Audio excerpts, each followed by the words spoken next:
This is the grave of Lieutenant General William Tecumseh Sherman, and his family are all buried very close to him, including this particular looks like a quasi-obelisk, which is the grave of his young son that died in 1864, and he didn't find out about it until he made it to Savannah around Christmas of 1864.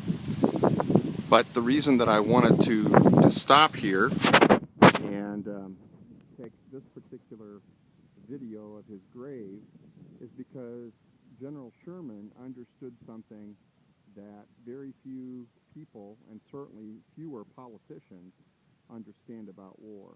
He is perhaps best known for one of his sayings that said, war is hell. The reality is that he understood that if you're going to fight a war, you have to start from the position of understanding that war by its very nature is evil. It's the taking of life. It is the destruction of property.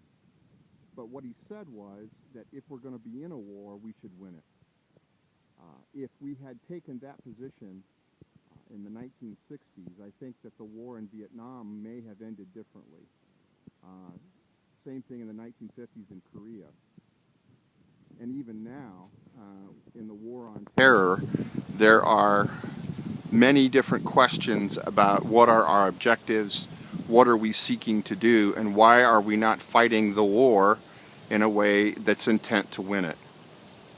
So my hope is that you will embrace and understand what Sherman meant, and that all Americans will understand both the price of war, but most importantly, understand that if we're going to fight, we should fight and fight to win.